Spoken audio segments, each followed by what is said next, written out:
Welcome back to another exciting episode of No Quest for the Wicked. Gentlemen, I've got 2 questions for you. Are you ready to rock? 100%. I don't know. I don't want to be held accountable for things that I've done. In the past, well, we just have to apologize really nicely. Yeah, that's how this is going to go. We're just going to apologize. We'll be good. It'll be fine. Hey, it wasn't you guys. More importantly, are you ready to roll? Rolling's what got me into this mess, but yeah, sure. Yeah. 100%. If it got you into this mess, it'll be the thing that gets you out. Okay, you guys are you were en route to Knee, and now you have been ripped out of the drift and are currently just floating sort of lifelessly in the Persistence in the middle of space. There's a slight sort of pitch to the ship as it slowly rotates 360. All your systems have been co-opted. There is a small pixelated skull on your screens, and Vale is on your communication screen, and they are looking bad, and their arm is currently ripped off. One of their arms is ripped off and draped over their shoulder, like a little boa, kind of. And they look pissed. Are they on the wing of the ship?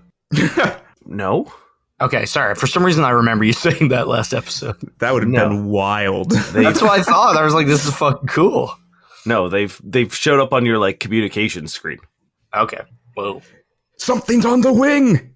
That's what I thought. A ship in front of you decloaks, and it looks exactly like the Galaga ship, like that white, red, and blue ship. Do you know what I'm talking about from Galaga, the old video game? No? Now I know. Well, that's what it looks like. It even has sort of the hard edges of an 8-bit video game sprite. Bill got style.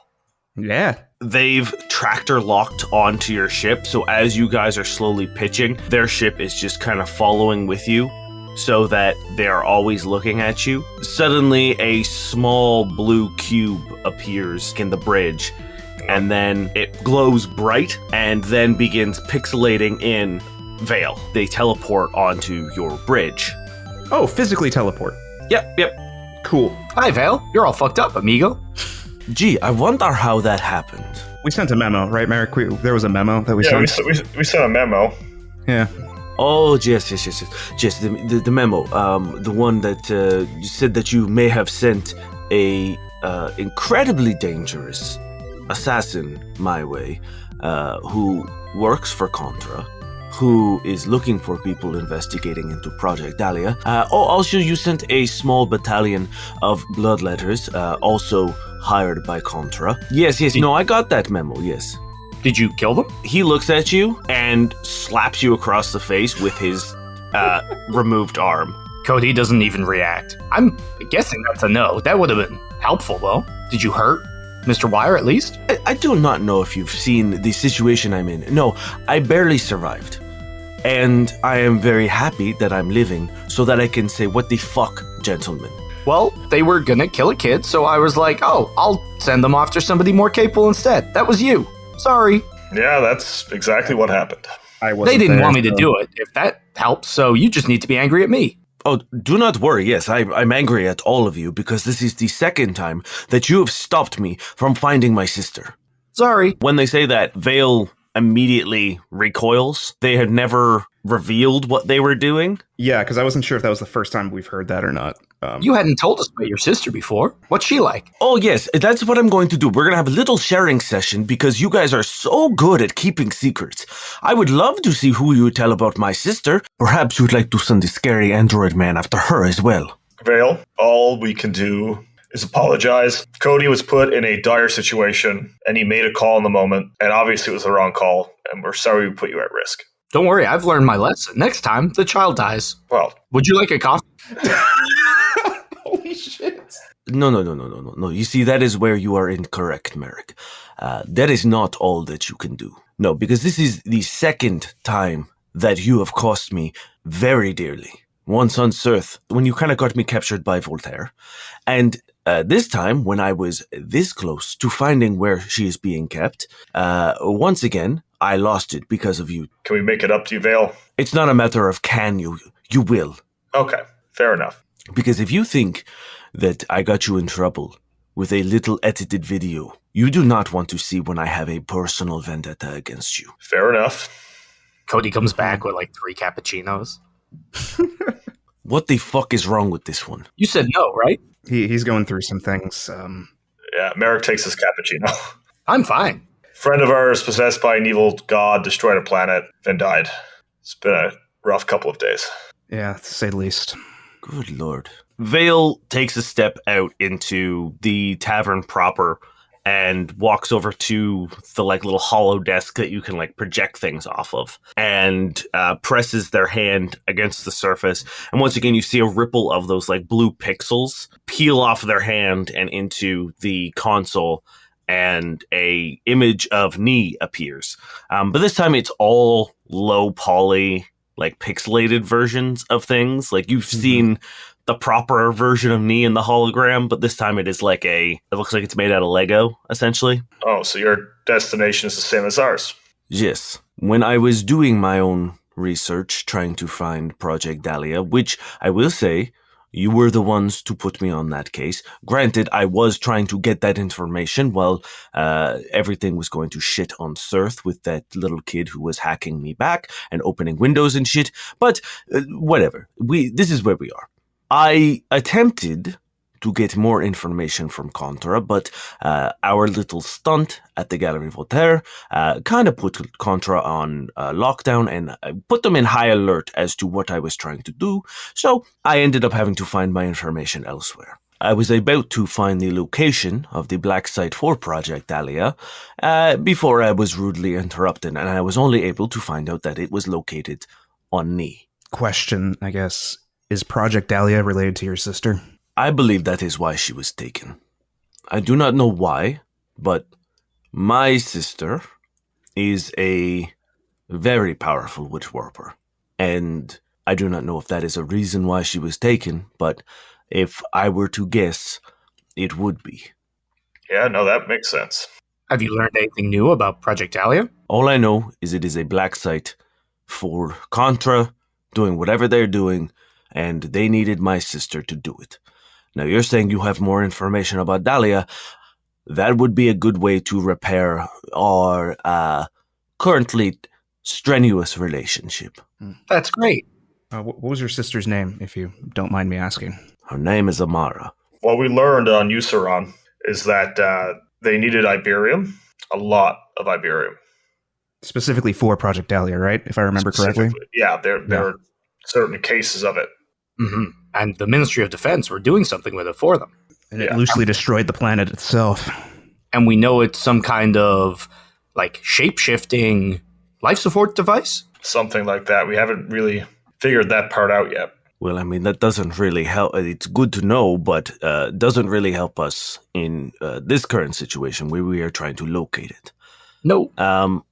Once again, Vale does a couple computer things using these like blue pixels. They're not interfacing with the computer itself, but seem to be like sending pixels in to do the work for them. And the little hologram of Knee like breaks apart, and a small chunk of it floats up. The best plan of action that I can see is that we go to Sasilis. It is the largest city on Knee, and we will do some investigation. So what are the leads that led you here anyway? Like, why Knee? What kind of trail are we following right now? I've been following paper trails, money mostly. From what I can tell, there is a location that is not registered on any of the official Contra documents for facilities that is funneling money, and there is no record of it, which makes me believe that despite the fact that all this money is going into Knee and none of the facilities that are on record are receiving them,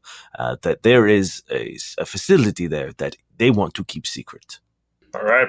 If we had a sample of something they were using in the construction, would you be able to maybe track it somehow? On that note, is the Iberium, the large amount of it, is that trackable? Like, or the silver liquid, because we know that's involved, right?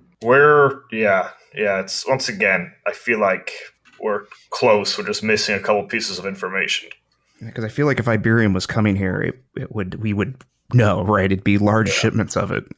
I think Vale, you would know if it was happening. And I mean, this is what I've there are large shipments of things going here, but I will not know until I get there. I need to find a depot, and that is my suggestion. We look into two things. Ni, famously, not exactly a place where people like to share a lot of information, but I'm sure with the right motivations, people would be willing to talk. And also, if we are to find a contra depot, then perhaps we would be able to narrow down our options as to where this may be. All right. On that note, are you able to help us get to Ni without alerting the bloodletters? We're kind of on their shit list right now, too. Yeah. And we have to fly past their big old space station. Yes. You see, this is how a beneficial relationship works. I help you. I do not try to get you killed. Although it is very tempting right now to set off all of your beacons and let them know exactly where you are. You will be important to me for now. So if you do a good job, I won't let every bounty hunter know where you are. Thank you, Vale. And in all seriousness, I'm very happy that you're alive. Yes. Now, if you would like to show me to your med bay, I would like to fix this. Med bay? We didn't get one of those. So about that, we don't have a med bay. Yeah. Vale just stares blankly at you for a second. And Short Jack walks up and takes a look and goes, I think I could probably give you a patch in the old tech workshop. And he looks over and there's like a little handwritten sign above the tech workshop that just is like Short Jack's place. Oh, that's so adorable. And Vale sighs and once again drapes their arm over their shoulders and follows Short Jack into the tech workshop. See, we never needed the med bay. Yeah, I mean, with enough duct tape, right, you can pretty much fix any wound. Do you think he'd like my arm? And that would make him feel better? I mean, it probably would make him feel better, but I don't think it's probably the right route. Vale. Don't. Yeah, don't. Vale, you get fixed up, and then we'll plan our next steps, and we'll go down to Ni. Vale has already sort of like just disappeared into the tech workshop. All right, fair enough. We still can't fly. Oh, well. Oh, you feel the lights and everything have come back on, and you can feel the persistence sort of like rights itself. And out the window, you see Vale's ship once again get cloaked and goes invisible. Nice. We should get a cloak. But you're giving a shit about not having a med bay and you don't have one? Oh. Vale leans out and he says, I have a med bay. It's not a very big one, but it's kind of difficult to put your own arm back on. Fair enough. Seems like a design issue they should have replicated. If you're too injured to use your med bay, that's not great. They just stare blankly at you, and then you see their hand reach down and press the door close button as it just goes. Whoosh. Oh no, I think he's sad. Okay, let's go. All right, you guys, Vale is in the tech workshop getting patched up. The ship has regained its facilities. What would you like to do? Cody's just like humming and drinking the coffee, waiting for commands. Oh, fuck. All right. I feel like we need to talk about something, but I don't know what it is. You know? Well, okay. Let's have a quick conversation about what the threats are on this planet. Okay. So, of course, bloodletters are obvious. Bloodletters are obvious. They don't seem to chill on the planet, right? They have their base off-world, so I don't know how much of a danger they actually are. Well, we gotta pass through the asteroid field to get there, so probably pretty bad. Because that's their whole bag, right? Catching people before they hit the planet. Yep. So that's an issue. Contra itself, maybe more robots like Mr. Wire, or whatever his name is. Hayden Wire. Also, the last time we attacked, there were some Yosoki involved in the attack, Durrin. Yeah, I'm aware. Were they from your old clan? Yeah. 100%. But the perk of that is they're after me more so than anyone else here. So if anyone's in danger, it's most likely just me.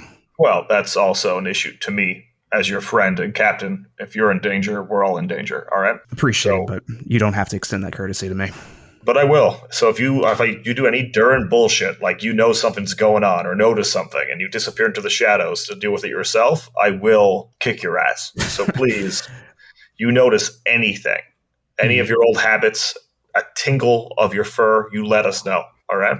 Well, Could be a very good distraction to use, though. The one big thing is they're not operating in duos anymore, if that helps. That's probably the biggest change that I've noticed. They're sticking solo. All right, it's easier to deal with one. Okay, bloodletter base. What do we know about it? It's on an asteroid. Asteroid, right?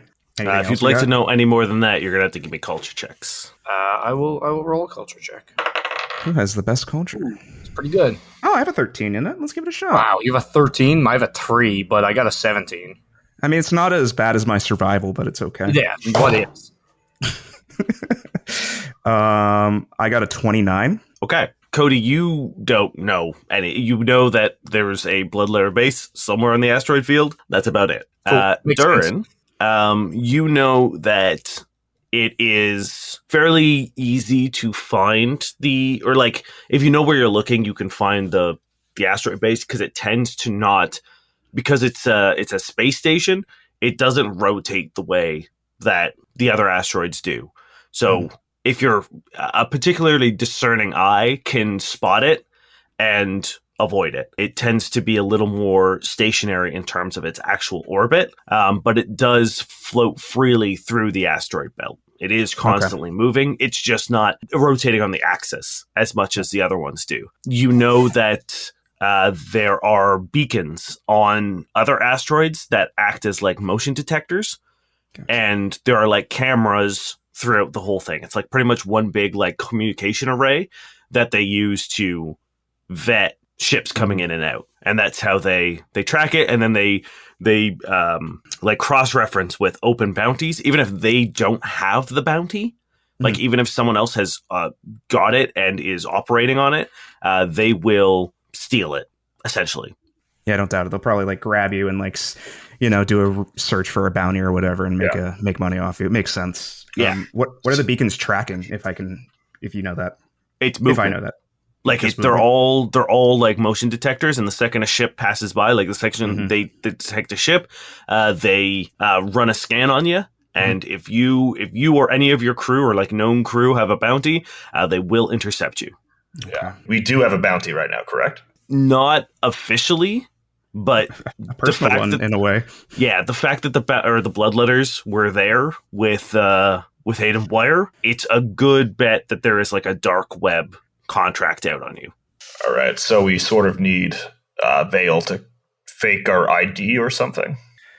Probably to hide our movement in some way. I mean, I'm not sure if they can lend us their cloaking field or not. Yeah, Vale has let you know that they will get you through the asteroid field to secure your help. Oh, perfect. And as soon as Vale's ready, let's hit it. Okay, we have the bloodletters. What are the threats we got on the planet? Well, Contra lots clear of criminals. Hayden Wire, maybe some Yosoki assassins. Yeah. Now, to your point about the criminals, Nee's actually known to be very safe, despite the fact that there's a bunch of like fugitives and former criminals and shit. It's an incredibly like blue collar. A lot of them just take manufacturing jobs and shit. And because they are laying low, a lot of people just kind of put their heads down and do their own thing, like go to work, go home, repeat, so as to not draw any attention. Cool. Really low crime rate. Oh, well, that's good to know. All right. Seems like we've covered everything.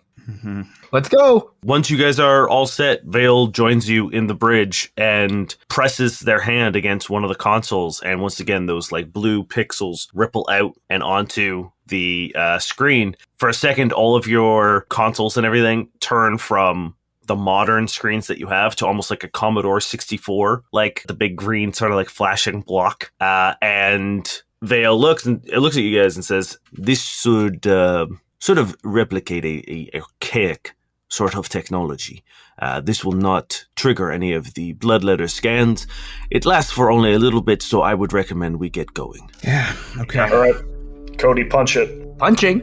All right, you guys approach the asteroid field, and it is this huge expanse of these ice-covered rocks. There's also sort of like ice debris as well everywhere. Those don't pose much of a threat. They can just kind of bounce off your ship, but the asteroids themselves, obviously dangerous. To get through this, Cody, I'm going to need some piloting checks to see, just one piloting check to see how well you traverse the field. All right, how's a 29? Oh, actually, sorry, I get a +3 from the ship, right? How's a 32? That is Perfect. You manage to fly through the field unscathed. How do you do it? I'm just like weaving around asteroids like as if it's like a slalom or like a theme park or like a video game, like very erratically. And I would say dangerously. I think I'm going to look at Merrick. We should probably pull Cody aside and talk to him, right? I think he's making me nervous. Yeah, but we're in a dire situation right now. I don't know if... Yeah, and do you want someone who's emotionally compromised on a dire situation? I just don't know how Cody handles emotion in general, so... Yeah, he's not. All right, no, you're right. We should, when we have the chance, when we get on the planet, we'll talk to him. As you guys are approaching through atmosphere into Ni, Cody, the windshield begins frosting over, and you lose visibility for a second. As you move from space into atmosphere onto planet, it completely freezes over, and you remember sitting outside of Mazos's office and just staring blankly as you can hear Mazo yelling at someone, but the words don't mean anything because all you can think of is Alpha's gone. And that is the thought that has just sort of gripped you. And you are pulled out of this daze for a moment when from inside the room you hear, "Find him," as the door is almost ripped open and a man is practically thrown out.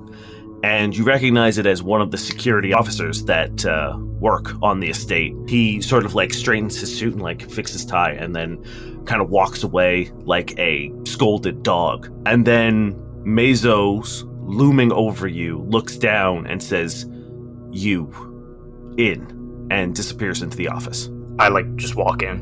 Mazos sits down at his large desk, and for a very rare brief moment that sort of like hard exterior melts away as he presses his elbows into the desk and drops his head into his hands with a heavy sigh. You've never been in his office before, and the left side is just like filled with plaques and awards of his accomplishments.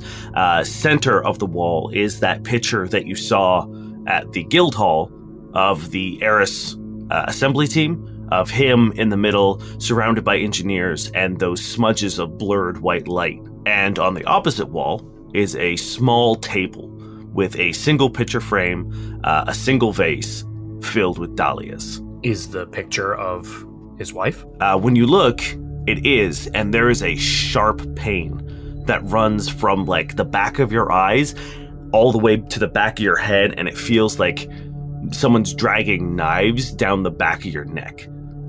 This is the first time I've seen her, right? Apart from that statue? As far as you remember, yes. Oh, yes. And Mazos looks up, and once again, that sort of exterior that he's always presenting, it almost looks like his face has melted a little.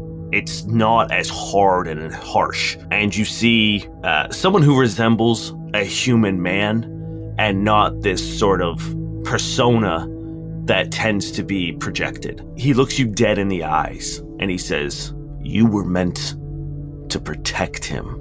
I know. Do you have news? No, I don't. I have a lot of people looking, and I've got a lot of money behind those people looking, so I feel like it's a matter of time. Let me be one of those people looking. I'll find him. He stands up and begins pacing back and forth in the room, and he says, "You're the best chance we have at finding him. But I'm not going to let you wander around aimlessly. You will wait here, and the second I get a location, you are going in, and you are getting him. Do you understand me?" Oh, I will get him. No matter what, I will get him. And he walks over to the picture frame and picks it up and stares at it for a moment and runs a finger across the glass. And he says, "I lost his mother." And he turns around to look at you and he says, "I cannot lose him." Either can I. And the frost begins melting away as the ship turns on like the heated windshield to melt it. And for a second, it doesn't look much different as snow is pelting the windshield, and you can barely make out Sassilus in the distance. But the large orange glowing pylons that surround the city to help protect it from the cold and the weather, you can see as snow approaches, it looks like there is almost a bubble around the city, but there isn't. It's just these pylons that are melting the snow as it approaches. And there is a sort of orange haze that goes throughout the city as there are these strips similar to the pylons that are built into the buildings. How similar to the pylons are we talking? Like, we're not talking like looking like the ones from the planet. No. Okay. No, these are literally just like big. They look like almost fluorescent tubes, but they're just really big. Okay, I was worried we were just going to be like in another use situation. No. A ring of shimmering orange pylons surround the city of Sassilus, acting as both a beacon for the city during the frequent blizzards that take place on the planet, but also act as a warming barrier that makes Sassilus inhabitable. Known as the Frozen Retreat, Sassilus is known to be a haven for fugitives and people looking to start over. Built on top of a geothermal vent, geysers dot the city with large glass tubes covering them in order to protect the citizens from the occasional eruptions.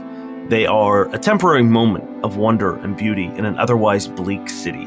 Tarnished and dull metal buildings, none of which stand more than 6 stories tall, make up the dwellings, with much of the actual interior below ground to benefit from the geothermal heat that the city is built on. Each building has strips of those orange lights that radiate heat to help regulate the temperature with the aid of the exterior pylons. Winter attire is still required to comfortably travel outside, even within the city, and very few people linger long outside and you see like a bustling foot traffic as people rush from one place to another as fast as they can.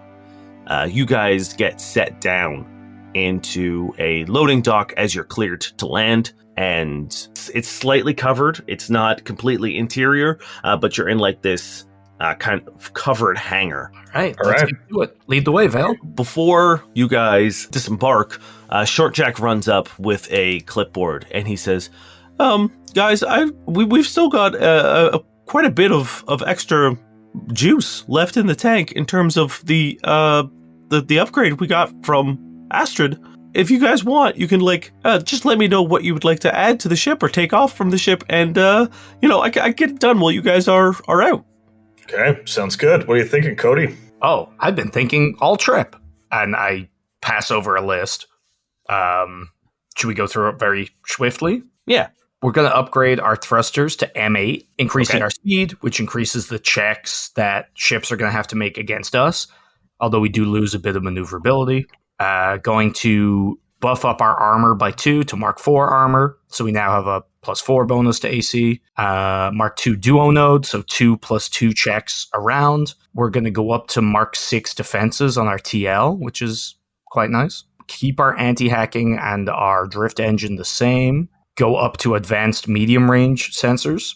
So we have a +4 modifier and our range is medium. Big change here where we're going to buff our shields from light shield 60 to medium shields 160. Damn. Okay. Nice. Now we're going to have 40 on each side. It really pissed me off that some of the shields don't have a number divisible by 4, but whatever. Come back to that bit. And then we also are swapping out our weapons fully. So I'm going to upgrade the mount at the front into a heavy mount, upgrade the mount on our turret to a heavy mount. I'm going to put a Gatling cannon on the front of the ship and a heavy buster cannon on the turret for Jenny. When Short Jack, he's like kind of uninspired by a lot of it, just being like, and then once he gets to the weapons, he's like, oh yeah, now that's what I was thinking. So I'm hoping it'll be like a 1-2 punch, because like the buster cannon is like does high damage to shields, which is very fun. And like if it breaks a shield arc, the remaining damage also splashes out into the nearby 2 arcs on either side. And I believe it makes it harder to rebalance them. And then the Gatling cannon has Ripper, so it does like a bunch of damage. So it does less damage to shields, but it's 15d4 damage, which is great. So nice. It'll, once those shields are taken care of, it should shred. So I'm feeling a little beefy here. Hell yeah. Yeah, Short Jack clips it to his clipboard and says, did we forget the most important part? The one we've discussed. And I point at the sheet and I'm like, and we're going to get a cryo chamber. Oh my. And there's a requisition form for a cryo chamber for like the back of the ship in one of our cargo holds. Okay. I'm glad that's where we are. Okay. And I turn around to the guys. I'm like, that sounds good. That looks like it. Tell me we actually included we're doing a med bay, right? Like yes, that's what we're doing. Durrin, why are you speaking so strangely? That doesn't sound like you at all. Sorry, my apologies. We decided on a med bay, right? Like, didn't we just establish we don't need one? He got fixed in the tech workshop. I can't argue with that. I can't, but I want to. Durrin, we're pulling your leg. I think we're getting a med bay. Oh, thank fuck. Short Jack is looking on the sheet and is confused. And then he like turns it over and very small on the back it just says med bay. Very reluctantly written. Yeah, like in pencil, like it was meant to be like erased later and just forgotten. I can hear all of our listeners leaving that we broke our promise and we got a med bay. Yeah, but we just wanted Dane to have to roleplay a sexy doctor at some point. So it's true. Oh yeah, we have set you up, Dane. Do we see that hospital ship anywhere in the docking yards? You actually saw it on Euceron get swallowed by the... Yeah, fair. If they get trapped down there with other survivors, at least they'll have medical care. Yeah. You guys are on knee. I'm just kind of imagine like a fur coat on or something, and like very The Thing style type of deal. As you step out into the cold, Durrin, you are immediately reminded of the mission to destroy the hospital, as it also took place on a Arctic planet. And you remember hiking through waist-high snow with Dirk. Mm-hmm. I think I'm going to be keeping him in front of me the entire time. Yeah, he's got the pack with most of the gear on, and he's using the extra weight to kind of just like snow plow a path for you. Mm-hmm. And as he clears the snow in front, you're able to walk a little easier, and you are tasked with sort of being the lookout. So okay. Dirk just has like head down and is just like just powering through all the snow, and you are scanning the horizon for any movement. Okay. Do you want me to make a perception check? Yes, please. Nat 1. I guess I have a lot on my mind. Yeah, the blizzard is like you can almost not see Dirk, who is about 6 feet in front of you. Mm-hmm. It's a full whiteout, and you guys and it's so loud as well and so cold from the wind that you guys are actually on comms that you can't talk to each other without, yelling. You can hear Dirk like starting to breathe heavily as he stops for a second and pants a little bit to catch his breath. Getting old? He turns to you and he says, "I'm younger than you, mate. You're not showing it too well. Do you won't carry the pack?" It's fine. I don't mind. Gotta respect your elders after all. That's what I thought. He reaches in and pulls out a small, stick that he breaks and tosses it on the ground, and the snow immediately melts in a small, sort of 5-foot radius around it. And you guys are briefly enveloped in the warmth of this small sun stick. And he looks at you and he says, "Mate, this mission still ain't sitting right with me." Oh, yeah? We don't even know if these people are even still there. We could just be taking out civilians for absolutely no reason. Yeah, I suppose so. What are you trying to tell me? You're not in it anymore? He looks for a second, and you can see him reach in and pull his earpiece out, and kind of motions for you to do the same. I do so. It would be very easy to disappear out here, mate. Lost in a blizzard, killed. We could leave. Mm-hmm. Yeah, I suppose we could. I've seen the way that you've looked at these missions.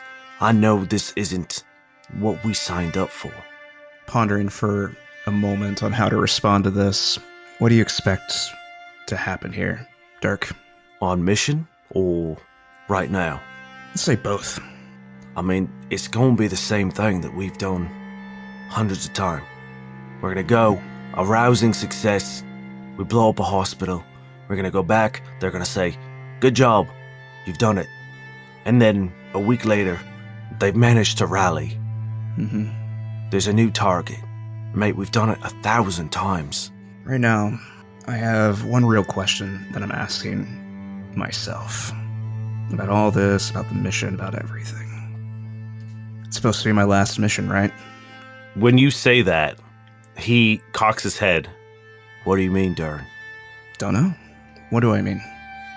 He tilts his head down, realizing you overheard his call, and he takes a step closer to you. So right now, I do not know if I can even really trust you, someone who I've put my life on the line with for so long. I've secured, mate, a transport out. Mm-hmm. If you want it to be, this could be our last mission. I want a sense motive on this. Yeah. Nat 20, holy shit! Ooh. Holy shit! He's telling the truth.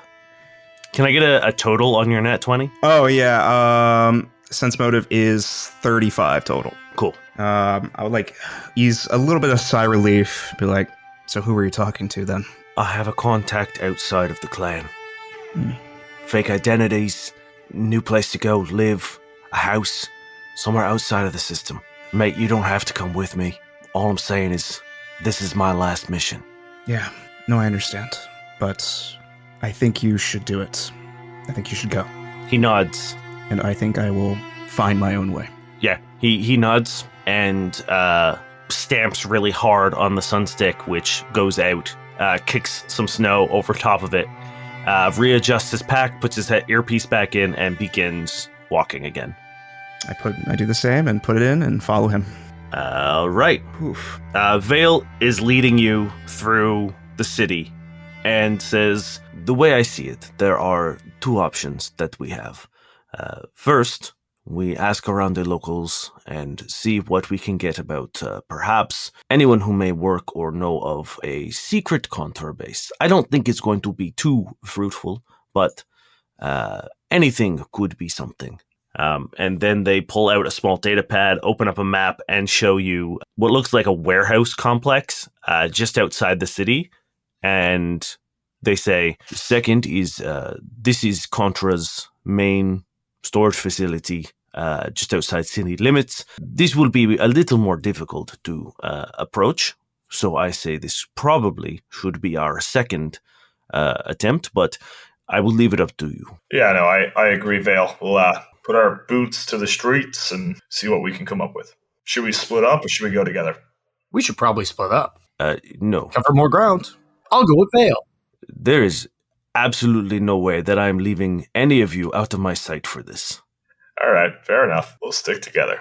Where are we going first? All the buildings are like these rounded, non-lustrous metal buildings with an occasional strip of that orange heated light. But in the distance, you see it almost looks like someone took it from the drip and plopped it down in the middle, and it's a club called the Icicle Club. Mm-hmm. There's no bouncer or like sort of fanfare or anything outside, but it certainly seems like out of place in terms of the drabness of the city. Mm-hmm. But you can tell that this is sort of like the main place that people go. What's the name of it? The Icicle Club. Icicle Club. That's very penguin themed. Yeah, I was thinking the same thing. Yeah. Is the Rat Man making a return? Oh, fuck me. Fuck no. Oh my god. I hope so. I need to calm my hype down because it might not even be real. No, I'm just riffing. All right, yeah, that makes sense. It's always good to start at the local gathering hole. Watering hole? I'm getting my... I mean, it's technically both. Either way, it's a hole. Let's go to that hole. Yeah.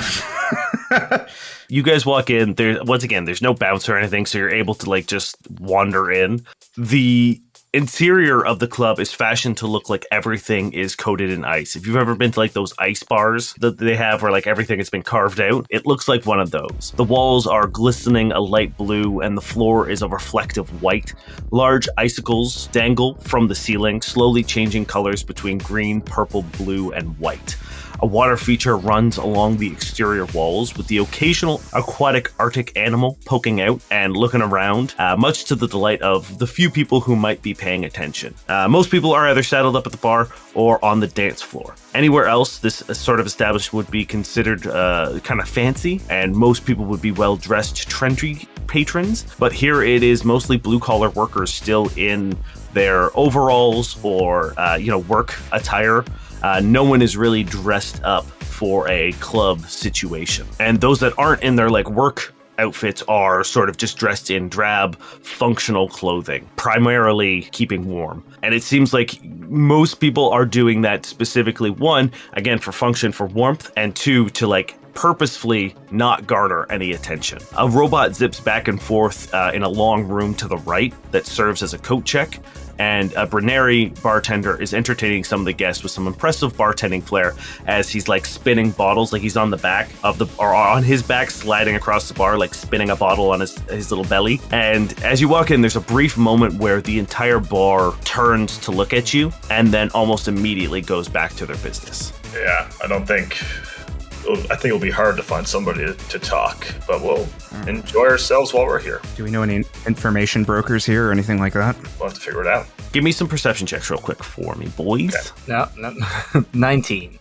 27. 32. Damn. Jesus Christ. Merrick and Durrin, you look around and you realize that for the time of day that it is on Knee, this place is way too fucking busy. There's no reason this many people in work clothes should be here right now. Like, it is the middle of the day, and you know how corporations work. There's no reason that these people should not be at work right now. Yeah, they should be on shift, right? Yeah. Is there a strike happening? Oh, that's a good question. Is there like a newspaper nearby that we can look at? No, I don't think so. But there is a lot of people. Okay. I guess we'll stroll up to the bar. Cody's looking at the animals, which is why he missed all this.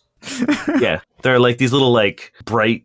Actually, no, they wouldn't be bright. They're like these like black and brown little like penguin things that every now and then will like pop up, take a look around, and like penguins dive back down.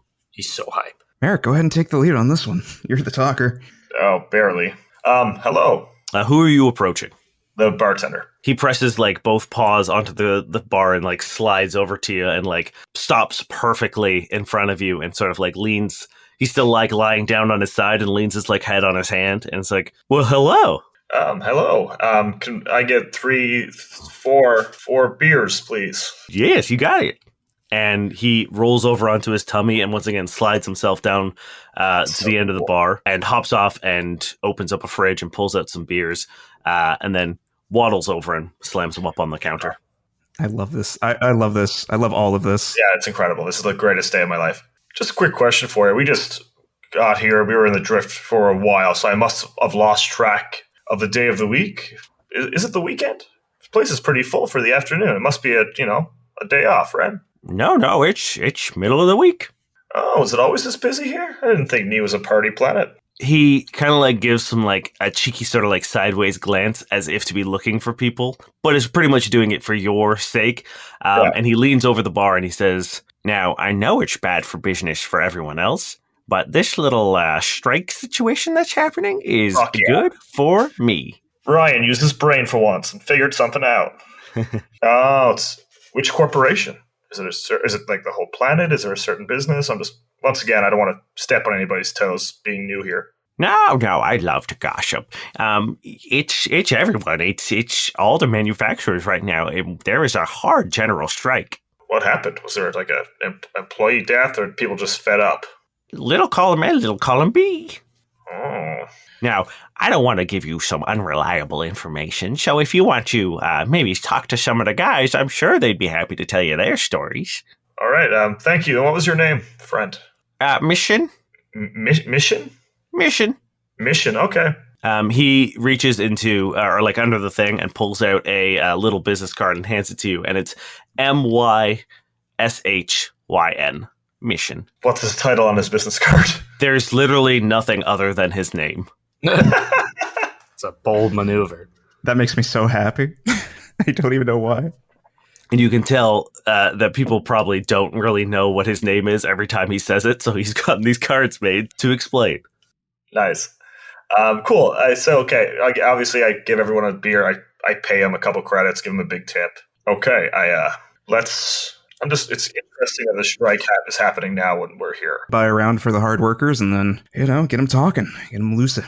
Well, I think, we'll start with, people are out of work right now. There's probably a table that I'm assuming is going to be a little bit more rambunctious if you're out of a job and day drunk. So I'm going to keep my eyes open for the table that seems to be the most rambunctious and maybe, fuck that guy. Oh, I don't know why we ever did this job. That kind of attitude. Vale looks around and says, I'm going to find a data port to see what I can pull up on local communications. You do the schmoozing. I will do the tippity-tappity. And Vale goes over to a corner and finds like a wall plug and jacks into it. Okay. Roll a perception, I guess? No, if you're looking for just the loudest table, it's not hard to find. No one's really like I said, everyone's kind of keeping to themselves and purposely not trying to garner any attention. But there is a table that seems to be a little more quick to laugh and a little more rambunctious isn't the word, but animated maybe. More animated's fine. That's perfect. Yeah. Because I wouldn't say anyone here is rambunctious. The whole vibe of Knee is everyone is just doing their own thing, specifically not to garner any attention. Okay. But there is a table that maybe has been drinking a little longer than everyone else and has sort of let those pretenses slip a little more. So you see a table that definitely fits that bill. Are they drinking whatever they're drinking? I'll get another round and I'll bring it over as we approach. They seem to be drinking just the basic beer that you guys got. Yeah, so we'll get another. How many people at the table? 3, 4? There's about 3 of them. Yeah. Okay, so we'll bring over some beers and walk up. Hello, friends. These are from us. Lay the beers on the table. We just got here today, but we heard about. My gods, Merrick, just loosen up a bit. Let's get the boys around, right? As you both come up with that energy, all 3 of them are sort of leaning away from you, and one of them leans forward and sniffs you, Merrick, with a deep Boys, does this smell like corpo shit to me? Smells like corpo shit. Is this corpo shit? We are far from corpo shit, dude. Well, what the fuck is this canned line bullshit that you're coming at us with? You know what, man? We just hear what's going on here, and I'm so fucking proud of you guys for standing up for yourself. We're just awkward people, but you fucking power to you guys. We're proud of everyone here on this planet sticking up for themselves. Just wanted to share a little cheer with you. They snatch the beers out of your hand, put them beside the ones that they're currently drinking, and still sort of are looking at you with disgust. And they're just why are you talking like that? What? Do we do boozy milkshakes here, or boozy hot chocolate? Hi, Cody. The one guy looks and they kind of lean over and they're like, guys, how the fuck have we not done boozy hot chocolates here? I was looking around and I kind of figured there would be some. And you could see them all kind of having an existential crisis right now where they're they've kind of dropped the machismo and they're all kind of just staring down at their beers and they're just but boozy hot chocolate sounds like it would fucking slap. That's what I thought. And one of the guys gets up and is just practically running to the bar. Good job, Cody. I'm just going to gently nudge Cody to one of the empty seats and let him do his thing. I just sit down and I start looking at the fish. They've started to warm up to you a little bit and they're just sorry, look, the amount of fucking union reps that have come in and tried to be we're your pals, we like you guys, you're doing a great stand-up job, we have so many of these fucking assholes coming in trying to be one of us, and no offense, you guys are outsiders, we've never seen you before, and it just reeks corporate scheme. To be fair, our approach felt very, very weird and very corporate. I was raised very traditionally. I'm still trying to loosen up, as they say. Look, it's fine. We came a little hot. You came a little weird. That's whatever.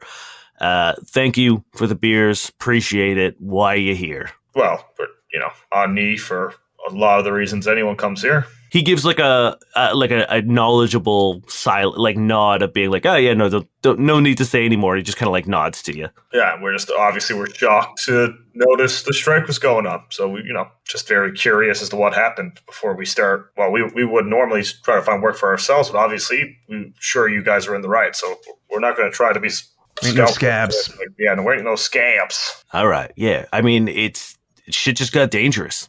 It's gotten to the point where, like, as much as I need the credits in my pocket, credits don't help you if you're fucking torn apart on the ice. That's true. What's been happening? Like, what started the strike, I guess, is what we're really getting at. 5 transports smashed and, at least 20 or 30 guys done for, just in the middle of commute. Fuck that shit. I mean, like I said, I need the credits, but I ain't dying for these corpse. What happened? I never saw it. Obviously, I'm doing all right.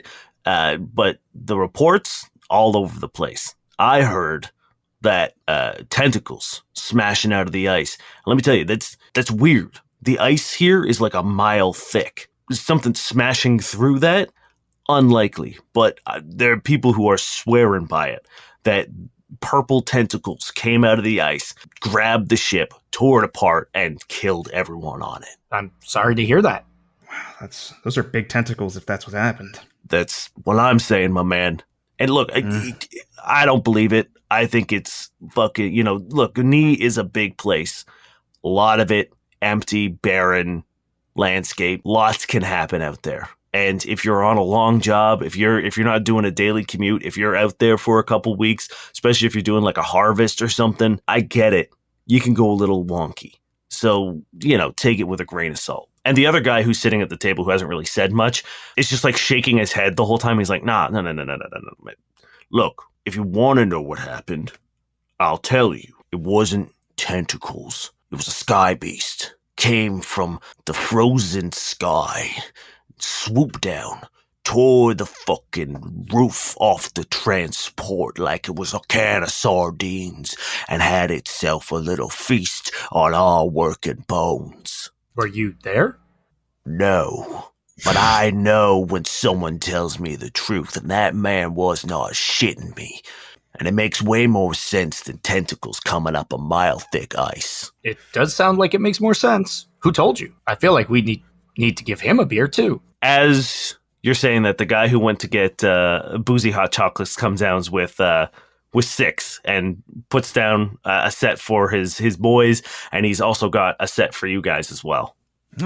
Oh, thanks. Hey, I'm just, if we're going to be doing this, you guys came up with it. It's your idea. I feel like you should be a part of the inaugurated drink here. And he lifts them up and gives you all a chair, and he's like, what the fuck are you guys talking about anyway?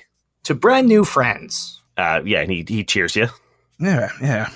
Sky beasts is what we're talking about. He looks at the two guys. He's like, are you fucking kidding me? You're going to do this shit again? Look, there's no sky beasts. There's no tentacles. It's who knows what it is, but it's not fucking monsters. Were you there? No, I wasn't there. So what have you heard?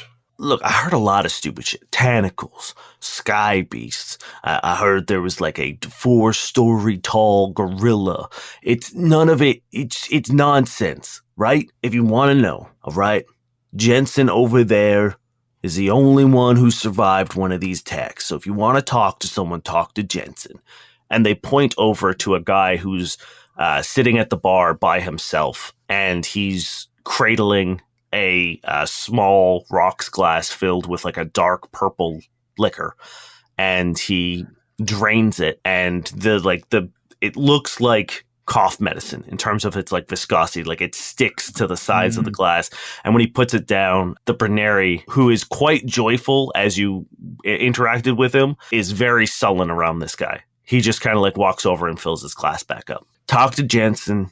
He's the only one who's going to give you any sort of like no bullshit. All right. But go easy on him. It was a rough one for him. Good. Someone depressed and sad is someone I can talk to.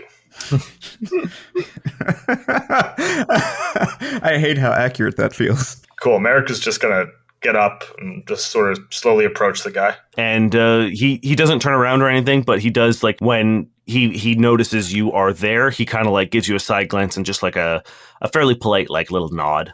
I sort of take the bar chair next to him. You must be Jensen. Fuck yeah. Yeah, that's me. Merrick. Nice to meet you.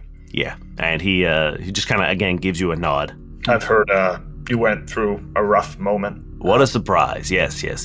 Someone's... No, I'm sorry you had to go through that. Mm-hmm. Whatever happened must have been terrible. And it's just sad to see you over here by yourself. I've seen some horrific things lately. Yeah.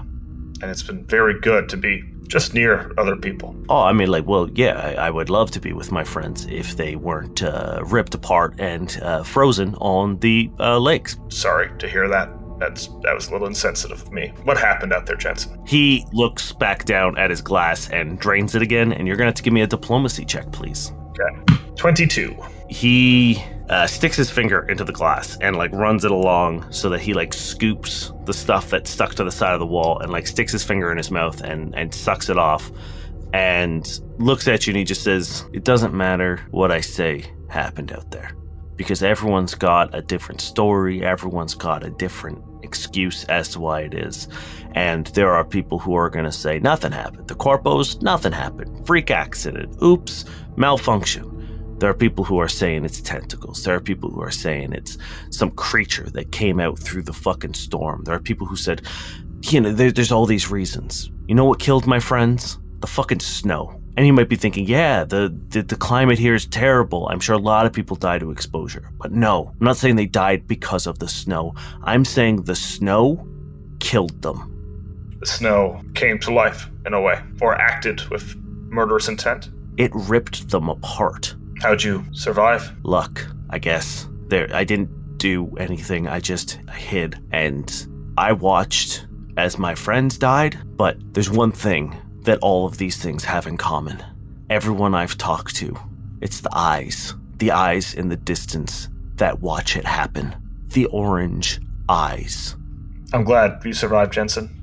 I'm really sorry about what happened to your friends, but in this vast universe, terrible things, unnatural things are bound to happen, and I'm glad you at least made it out. We'll drink to them. I'll pray for your friends. Thank you for sharing that with me. Yeah. And he gets another top up by the Bruneri. Guys, I have a theory. If we can pull away and chat for a hot second. Yeah, let's get our own table. Yeah. Vale's sitting at a table, like, working. If you want to go join them. Yeah, that's fine. We can join them. Okay. Hi guys, Okay. We're gonna go check on our friend. He's not as good at making friends. They've already ordered like another round of boozy hot chocolates, and they just all kind of give you like a friendly, courteous nod as you leave. I'm surprised there's not more like tasty hot beverages in a ice on an ice planet, you know? Well, we have our new business if we want to give up this whole adventuring thing. Boozy milkshake, just like boozy sweet drinks. Yeah. Anyway, I have a theory. I have a wild theory, and it probably is absolutely wrong. If you say elephant Durrin, I'll kiss you on the lips. No elephant. Don't tempt me. All right. It might be though, but that's not the point. All right, we have a list of like potential like things that it could be, right? I'm assuming you told us what Jensen said, right? Yeah, of course, yeah. Remember the Valai, how they would take on a form that you would kind of expect? What if like all these things are correct? Like what if it's something like that's just taken on a form of something bad, right? Oh, didn't we realize that Project Dahlia involves shape-shifting? Shit. So maybe whatever's out there is the byproduct of whatever experiments are happening on this planet. And they're using Valai blood. I don't know. That's just, it's a working theory. I know we're just running off rumors right now, but my brain just, it jumped to this and I couldn't not say it. Once again, knowing our luck, we're going to run into this thing, whether it has something to do with us or not. So the one thing that we know are the orange eyes. So be on the lookout for that. That will be the first indicator. If this thing can look like snow and literally attack us, we can't see that coming. So orange eyes. What color was the Valai's eyes that we met? Blue. Like blue, yeah. They were even blue when Satir was taken over, right? Yes. Vale is frantically sort of typing away on a little holographic workstation. And once they've finished whatever they're doing, they kind of like smush it into their palm, and like it crumbles into like a bunch of pixels that bounce across the table and then like dissipate. And they look at you and they say, did you find out anything about Dahlia? Nope. We just talked about a strike and a monster. I'll go back and ask them. Hold on. Well, don't mention it by name. Let's keep that on the down low for now. We need to find out a little bit about Contra, right? I mean, yes, the Contra is behind Dahlia, so it would make sense that we maybe talk to a few people who work at Contra, yes? I got this. Cody turns around, walks back to the table, and sits down. So, any of you guys work with Contra? The one guy who got the milkshake is like, yeah, I do a little bit of manufacturing with them, yeah. What would you do if I told you we're here to fuck up their shit? It is my job. I hate them, but like I do need a job. So as long as, hey, you don't put them out of business, that would be cool. You know these fuckers, they never go out of business. Uh-huh, sure. We're basically just looking for a little information, maybe, if you can give it. If not, it's fine. We're friends, and just kind of know where they're at, if they have a secret base somewhere that's getting weird shipments. When you say that, everyone at the table shifts very uncomfortably. And they look at you and you're like, look, I know you're new here. Not those questions. Not to any of us. Yeah, I figured. Okay, I go back. That didn't work. Good try, Cody. I mean, this is what we expected. We knew that these people weren't going to be particularly helpful in this sense. But hear me out, like that reaction was an answer enough, wasn't it? Exactly. We know that people might not be as stupid as we assume they are. Just because they say they don't want to talk about it usually means it's because they know what they're talking about. Worst case, they know who to come to if they want to give us information. Or they'll tell someone who'll try to come kill us, and we kill them and get information from them. Both great routes. Vale turns what they were working on around on like a little display and says, I have secured a permit to leave the city, to head out. It, of course, is not a official one to go to the warehouse, but it is what we need in order to leave the city. So whenever you are ready, we can check this warehouse out. Sounds like a plan. Let's go. Sounds like we're going to be attacked by a shape-shifting monster. Oh yeah, watch out for orange eyes. Let's at least do some recon on it first before we just run in. Like I don't want what happened last time to happen again. Okay. Well, last time. Or we just kind of winged it. Oh, at the army base. Yeah. Now I will say the warehouse is fairly close to the city, and all these attacks were like out in the middle of the sort of elements on the way to like the manufacturing plants. I mean, what would help us if we could get if we knew, because Contra isn't the only corpo here, right? Or is it just Contra? No, there's a bunch of corporations, but the warehouse you guys are going to is Contra's. Okay. All right. Yeah, let's go. But I do want us to be able to we should have a list of all of Contra's at least known assets here on the planet. Yes, Vale has that. So that is like Vale's lead right now is they have all of the registered businesses and facilities that Contra has here. And then there is resources that aren't being allocated to any of those. So the goal now of going to the warehouse is to see if you can find out where those resources are going under the assumption that that would be the black site. So what y'all doing? Oh, we're going. Let's go. Okay. Let's hit it. You guys make your way to city limits, and a couple guards check your permit, give you a nod, and then there is a vehicle rental place that you kind of have to. It's like a mandatory thing. You're not allowed to just wander out into the wilderness. And Vale just waves their hand over one of the keypads, and a brief little sort of animation happens, 8-bit animation of Vale sort of unlocking a door on the screen. And then a car comes sliding in from the depot. All right, shall we? Cody, drive. Oh, you know it. I fucking gun it into the snow as fast as possible. When are we going to have that conversation, Merrick? It's not particularly fast. This is a utility vehicle. Pushing it to the limit. Yeah. And you guys get there fairly quickly and uneventfully. There's really nothing going on. It's a 10-15 minute ride. And when you arrive to the perimeter of the warehouse, there's just like a fence that loops around it, but it's made of energy. But once again, Vale walks up to it and waves their hand over the field, and a pixelated door appears. They open it up and walk through. So helpful. We follow. All we do is murder. Mm-hmm. And make friends. And make friends. You're right, Cody. Once again, Vale turns around and like points their finger, like a little gun motion, and the door disappears. What now? Yeah, what now? We didn't really talk about what we're going to do when we got here. Which we keep winging it. I'm not comfortable with that. Gentlemen, I do not have to tell you again. We're going in, we're going to infiltrate, we're going to look for where the resources are going. If we find the resources that are missing, we will probably find the black site. So first things first, we get inside, we find the data point. I will do my thing. You will make sure that nobody bothers me. It will be easy. All right. Sounds good to me. Okay. Who would like to take the lead? I would assume our sneaky little... All right, yeah, I'll take the lead. I'll be a stealthy boy. I'll lead this party. If there's a moment's hesitation, Cody will just start going. Yeah, no. I don't want that. I'll lead. I'll be the stealthy boy. What do you want? Stealth check, please. Okay, I got a 28 on my stealth. Do we also need to participate?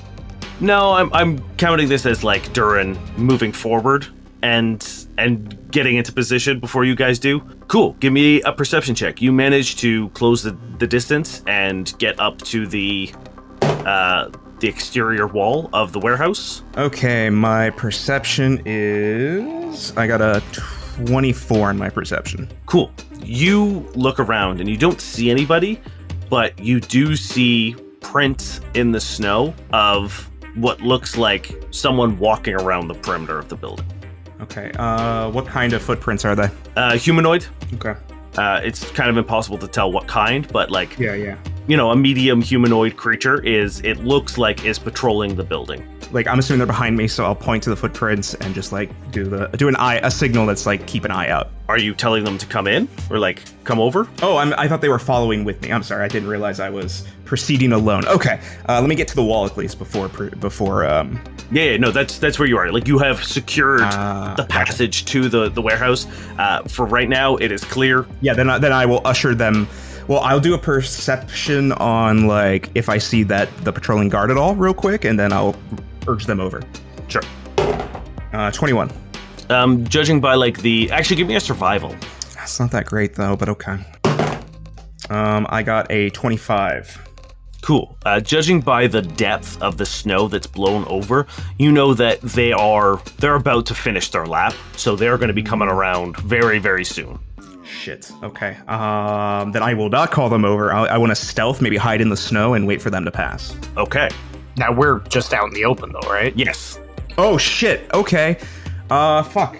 I can't tell them to hide from over here, so I guess just urge them over. Let's see what happens. Cool. Yeah, you guys hustle on over, and Vale gets to the keypad once again, presses their hand against it, and you hear a satisfying beep as it unlocks.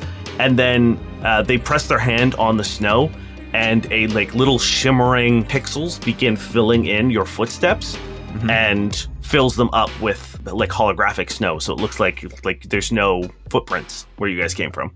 Nice, very cool. All right, let's head in. Before the guard gets away. There's someone gonna come. There's someone patrolling. We got to get inside soon. And as you guys enter, you realize that this is probably the best time to do it because none of the workers are there. Oh. And the entire warehouse is, at first glance, empty. Oh, nice. Interesting. They wouldn't leave. All coming up us. Yeah, that's always more concerning than when things go bad, honestly. I'm sure nothing will go wrong. Okay. Where do we start with that? What does it look like? So you are in a long warehouse of like corrugated steel with a rounded roof, and there are rows and rows of shelving with various sizes of boxes, like rounded polymer boxes. They're not wooden. They look like they're like a synthetic plastic type. All of them have Contra logos on them. And then there is a bay of 7 transport shuttles. Some of them look like they're mostly meant for personnel. And then there are others that look far more suited for cargo. And then there is a staircase off to your right that goes up into sort of what looks like a overseer's office or like a foreman's office, with some computers overlooking the warehouse floor. Vale's already moving their way upstairs to the office. I got an 18 to look for the Black Dahlia logo. Or the Dahlia logo, sorry. Yeah, you'll have to do like kind of a walk through the place.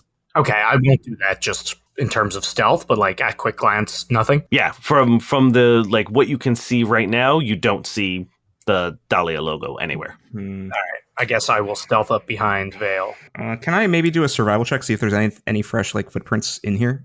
Sure. That's a 25 stealth, by the way. Okay. And where are you going with your stealth? I guess we're following Vale, right? Okay, cool. I got a dirty 20 on my survival.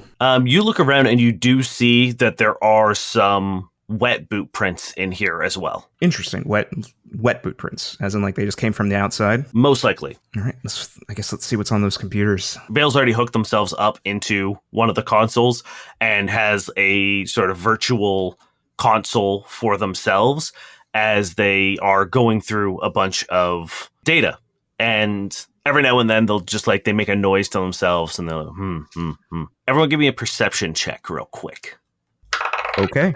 That's a 26. That is a 25. Okay. Rolling rocks. I got a 30. Durrin, you notice that along the catwalk across from the office, there is someone pointing a rifle at you guys. Everyone roll me some initiative. Oh shit, okay.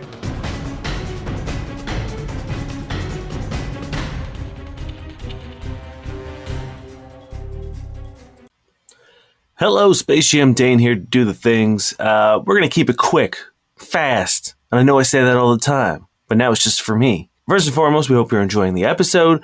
Second, Niall has a book coming out. I don't know if we've ever talked about this or if you know this, but Niall's a writer. He's an author. And a story that he wrote is coming out in an anthology, and it would be pretty kick-ass if you pre-ordered his book. If that's something you want to do, head on over to bit.ly/dragonpreorder23. Once again, if you'd like to pre-order Niall's book, it is bit.ly/dragonpreorder23. Speaking of also using URLs to get cool shit, we have partnered up with Misty Mountain Gaming. They provide some of the coolest dice. I think all of us now are rolling with Misty Mountain Dice. We met them almost a year ago exactly at Fan Expo, and we fell in love with them. They are the best. They're amazing people. They're a great company, and they also have really cool fucking dice. But if you already have a set of dice and you think, oh, well, you know, I don't need another set of dice. One, you're wrong. Everyone needs more dice. And two, they have so many cool accessories that you might think you never needed, but then you see them and you're like, I want those desperately. So head on over to mistymountaingaming.com and use our code at checkout, NoQuest10, to save yourself 10% off everything on the store. Once again, that is NoQuest10 to save yourself 10% on the entire store at mistymountaingaming.com. And finally, if you'd like to support the show in a more tangible way, we would love for you to head on over to our Patreon. You can find it at noquestcast.com and click the Patreon form, or patreon.com/noquestcast. We have a bunch of different options that you can choose from. We have a bunch of rewards as well, from Discord benefits to access to unique stat blocks to getting a monthly world primer that is set in Casa Mall so that you can add our campaign setting to your campaign. And it's a really great way to show your support for the show in a financial way. And while I'm talking about noquestcast.com, click on over to that site and join the Discord, because we'd love to have you. It's the best community that I think we could ever ask for, and we would love for you to join it. And that's it. We will see you in 2 weeks' time, friends. I hope you enjoy the rest of the episode.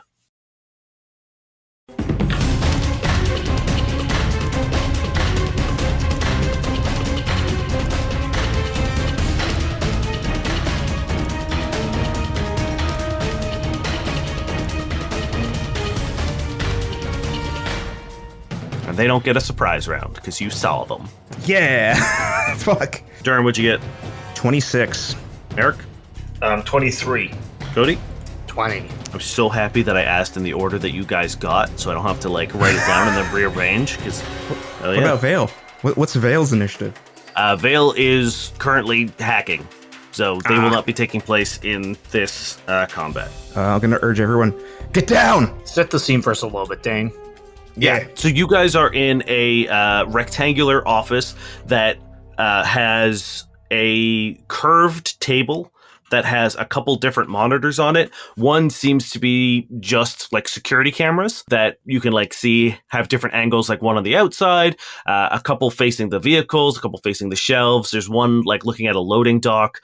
Across the way where Durrin has spotted the shooter is a thin catwalk that runs around sort of the perimeter of the building. There's a couple other tables in here and like filing cabinets, and there's like a server bank as well. So they're like across on like the perimeter catwalk? Yeah, they're about, I would say 60 feet away.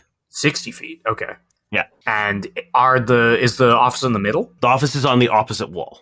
Oh, okay. So they're slightly above you as well. They're about like 10 feet above. And Durrin, you go first. Yeah, I'm gonna like shout get down now as I activate my cloaking field, and I am going to hide in plain sight. And that is a 30. Cool. Does your cloaking field do anything to your heat signature? Or is it just a visual effect? You know what? I think it's just a visual effect, but I will check. Okay, please do. I don't see anything about heat signatures, so I'm assuming. Yeah, it doesn't. Okay, good to know. Yep. The guard does not flinch and maintains like a direct line of fire on you. Okay, cool. Merrick, it's your turn. Long distance, Merrick doesn't really have much he can do. So I'm just going to take a defensive stance by veil, sort of like blocking line of sight with my body. Sure.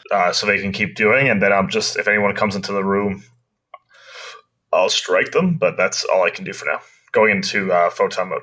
Okay. Cody? How high up off the ground are they over there? They'd be like 50 feet up. 50 feet up, okay. Is there room for me to get a 10-foot like run from the office to the... Actually, no, that wouldn't work. I'm just going to start running as fast as I can around the walkway so I can try to get to them. You'd have to go up a ladder because like the walkway is above the office. Okay. It's like 10 feet above the office. Okay. So it's just a 10 feet up though? Yeah. Like there's a ladder connecting to the walls of the office. So like you go up the stairs, there's like the walkway for where the office is, and then on the sides of the office are the ladders that go up onto the walkway that run around the building. Okay, well, I will, I guess, just factor that into the movement. Yeah. I mean, you can take two move actions. Yeah, that's what I was doing. Yeah, cool. So yeah, you'd be... What's your movement speed? It says 45. Seems like a I don't lot. know. I mean, you might have some like soldier like just abilities that give you more speed. Yeah, no, I'm 45. Okay, cool. Yeah, you are pretty much at the end of the opposite wall. Cool. So, would it take me another full turn to get to them? Yeah, for sure. Because you'd have to run 60 feet across and then another, like, run towards where you started. But, like, on the opposite wall. Could I try to get a read on what type of gun they have? It looks like a rifle, but you could give me a engineering check to try to discern what type of rifle. Never mind. All right, that's me. Right, it is their turn, and they are going to take...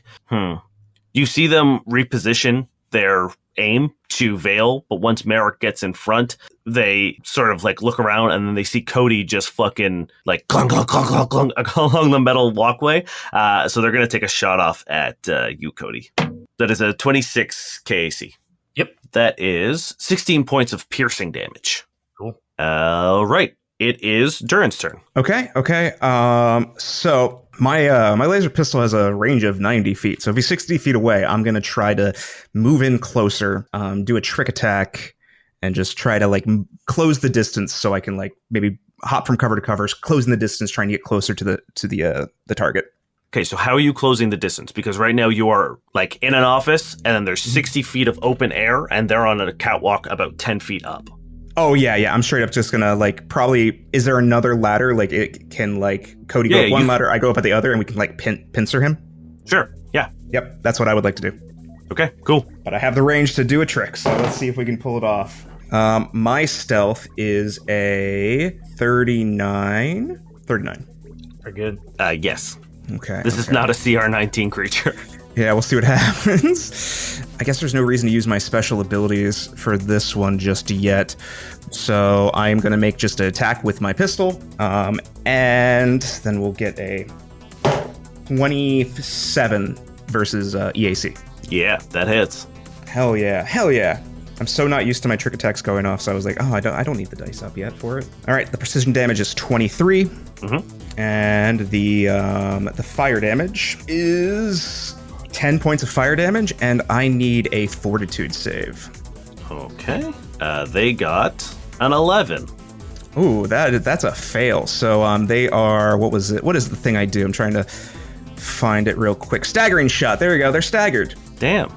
That really fucks their shit up. Good. I'm glad. I also forgot that they could trick attack, and now they can't.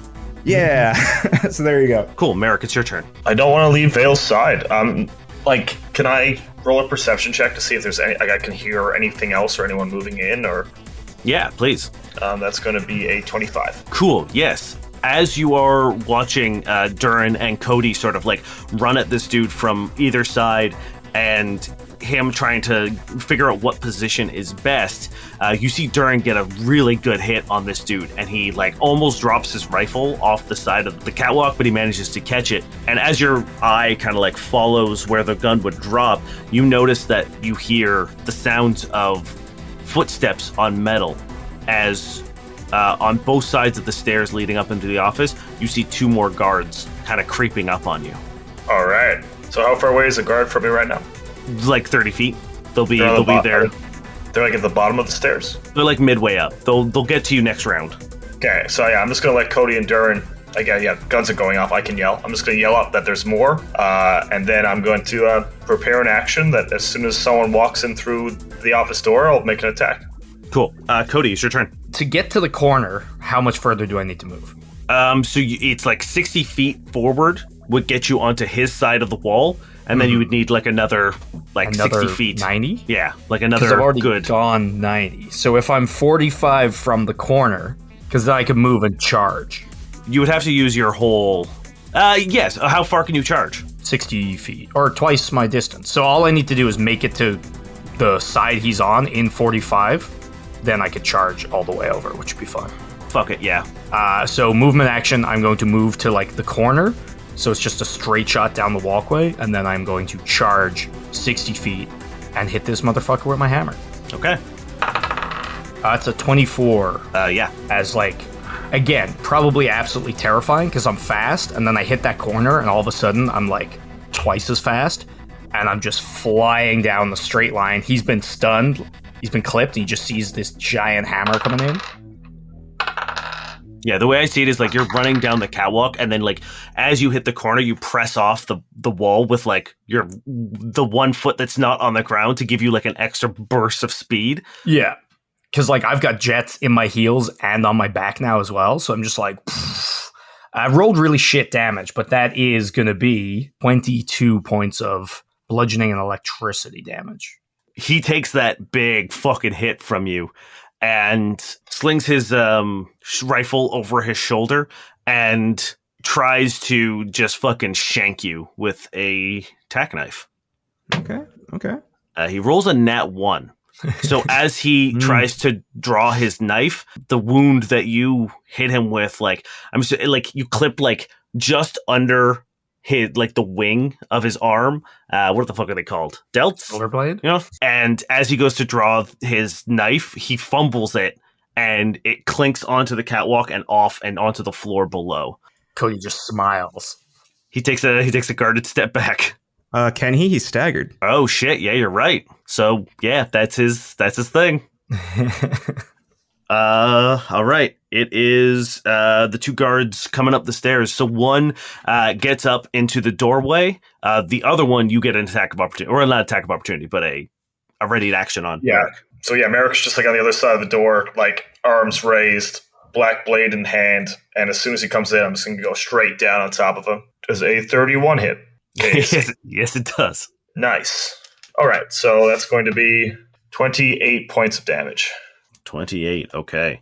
Yeah, he takes a big fucking hit, and he like you just come down and bury your sword into like the top of his clavicle. He staggers back. He manages to push you and get a little distance off you, but good lord, have you done some damage to him. It is the other guard aims at Vale. Holy shit, and they miss. You see a gunshot go off, and it shatters the glass that they use to like look down onto the floor below, and it just like, and Vale sort of whips their head around and looks at you, Merrick, and be like, I would appreciate not getting shot, please. Doing my best. Durrin, it's your turn. Okay, so I'm gonna like make my way up the ladder, I'm guessing, try to get onto the catwalk, and I would like to do my trick attack. My stealth is a 35. Yep. And instead of doing the attack, I am going to do a harrowing fire, which means I only have to beat a DC 15. Okay. Which I do. I rolled a 19 on the die, so doing that, so I believe it lowers his AC by 2, and Cody, if you make your the next hit you make on him, you get my sneak attack damage on it. Nice. My trick attack damage on it. Wait, what? Damn. Yeah. All right. Actually, Durrin, tell me what that looks like, because that's really fucking cool. Yeah, I'm imagining like I'm trying to like sneak my way up the ladder. He's being distracted by Cody. And when he's not expecting, he's a little staggered, a little weak. And I just start like laying fire near him, getting him distracted and lining up a shot for Cody. Nice. Yeah, you begin just sort of like just peppering shots. And every time he's just like recoiling, and he's completely distracted by making sure he's not getting hit with your fire, considering how fucked up it was when you hit him last time. Yeah. And he's turned his back to you, Cody. Merrick, it is your turn. There's a guy in front of you, and then there's another guy like 20 feet away from you who's shooting at Vale. I guess I'll go up to the guy that was shooting Vale, so I'll take the attack of opportunity if he gets one. Yep. Yes, no, he would have his... he's got his tack knife out. That is... I finally rolled... That's a 30 KAC. Oh, you'll hit me. Hell yeah. 13 points of slashing damage. As you leave, he manages to like put his blade just like against your ribs, and with your own momentum, he just pulls back and just gives you a big old slash. I'll be back for you. I'm going to go up to the guy who is attacking Vale and make an attack. Okay. Blade coming across sort of at his chest for a 28 KAC. Yep. For another 28 points of damage. Damn. Okay. How do you hit him? So I'm just coming at him, sort of getting in the momentum of sort of being hit, following through with it, getting him sort of just in the chest, trying to make sure he stops shooting at Vale. Perfect. Yeah, you managed to like, he staggers back a bit and is no longer worried about Vale. Cody. With the advantage, I guess I'll just take the one attack. Okay. That is going to be a 23. Yes, you hit. Amazing. Please add 4 D8s to your damage, my dude. Christ.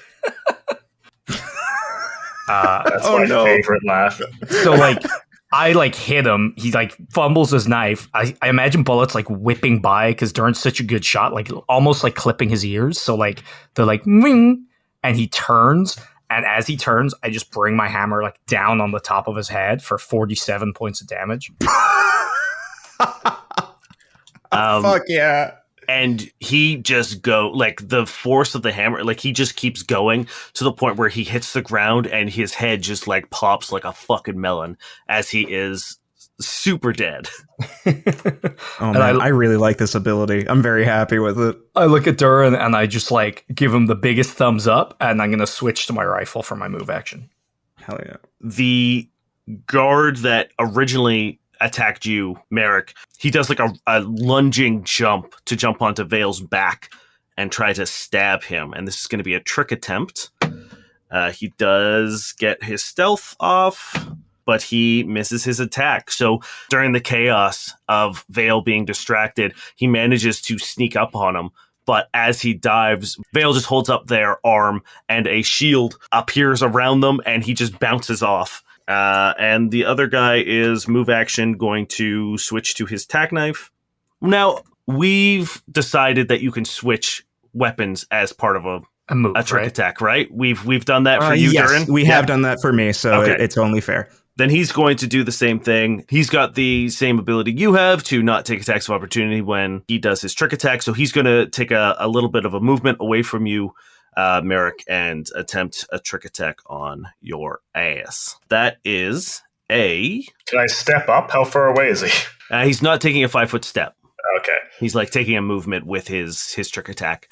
That is it's a 32. So he beats your DC for his trick attack. Now he's going to try to hit you. This is where it all falls apart. It does. I assume a 19 isn't hitting your KAC? Not at all, no.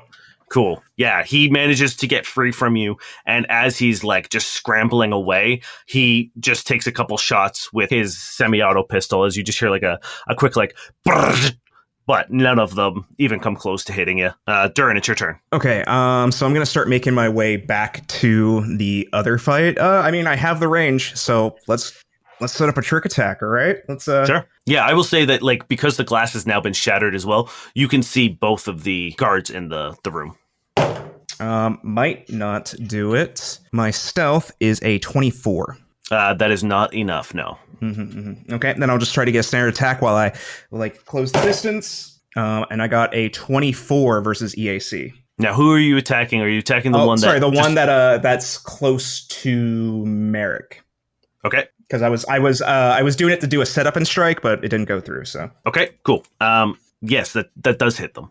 Okay, and then I do pretty low. I do 8 points of fire damage to him as I just try to get close and then try to get close into the conflict. Yeah, he's not paying attention at all due to Merrick just kind of like ping-ponging back and forth along the room, and you manage to clip him for a decent amount of chunk or health. Merrick, it's your turn. I'm going to move to attack the guy closest to Vale. Okay, cool. I'm going to say that you can guarded step in if you want. Okay, cool. Then I'll make 2 attacks. Well, I realize that doesn't really help you. Because it's a move action now. Yeah. Oh, yeah, it is a move action now. Yeah. So I'll just move up, make 1 attack. Does a 27 KAC hit? Yes, it does.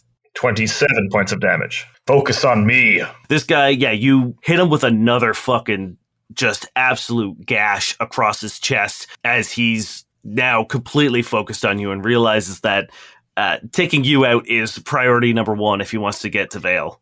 Cody, it's your turn. 2 shots with my rifle, 1 at each. I'll start with the one closest to Vale. That is going to be a 26. Yep. Yeah, that's only going to be 11 points of damage. Okay. And then the other one, that probably won't do it. It's going to be a 20 EAC. That does it. Damn. All right. I mean, these are just guys doing their job. Don't make try us to feel guilt bad us. for this. Yeah, no, they deserve this. 16 points of damage. Okay, perfect. Yeah, you managed to get like 2 just perfectly placed shots on these guys.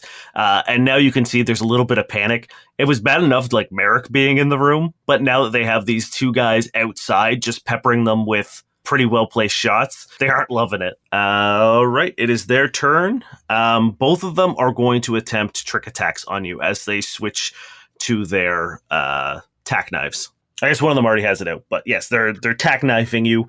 First stealth works. Second stealth works. All right, let's see if I can roll a decent attack. 21 KAC on you, Merrick. That does not do it. No. That's a natural 20. Ooh, all right, that one does it. It had to happen at some point. Yeah. Let's go. Trick attack doesn't get multiplied, right? No. I mean, that would be bonkers, but would be nice. So the first guy goes in and does like a big swipe, almost too exaggerated, and you do a lean back to avoid it. And as you do, you feel an arm wrap around your neck, and the other guy just drive the dagger up and over from behind you into your chest for 38 points of damage. Oh, 38. damn. And now this dude has he's got you in like a chokehold, and he's just like twisting the knife that's like buried into your chest from behind. Durrin, it's your turn. Oh, fuck. Okay. Yeah, I want to get as much heat off of Merrick as possible. The one that specifically is holding the knife. I'm going to try to close the distance so that way I'll be in melee range after this. But let's get a trick attack off. Okay. My stealth is a 27. Yep, you do it. Okay. You're standing back down to the office. Okay, cool. So I'm assuming you've dropped down off the ladder and you land in the doorway and you see Merrick getting fucking just prison shivved by this dude. Yes. I don't want to save Merrick's ass on this one, so let's do it. I got a 25 versus EAC. Yeah. Let's see. I got 9 points of fire damage and then 23 points of precision damage. And he's flat-footed for everyone at this point. How do you kill him? Oh man, I just can imagine like he's stabbing into Merrick, like twisting the knife, and I just like peek around the corner, coming in fast, and just like almost like a target popped up, and just bam, and he's just down as he falls to the ground. So, yeah, Merrick, you feel this grip around your neck loosen, and then you just hear a as the dude behind you drops to the ground. Good job, Durrin. Merrick, it's your turn. The dude is right in front of you. I'm sorry it had to come to this. I'm going to make 2 attacks. There was a time when Merrick would ask the life story of the people he killed. Whatever happened to that, Merrick? Trauma? That's going to be a 23 KAC. Yeah, that hits. 31. How do you finish him?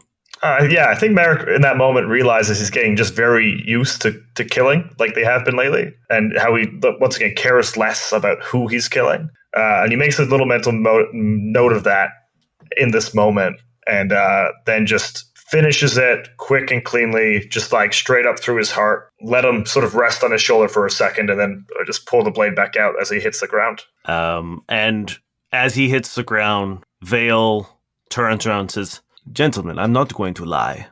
You've gotten quite good at that." Yeah. We've been practicing.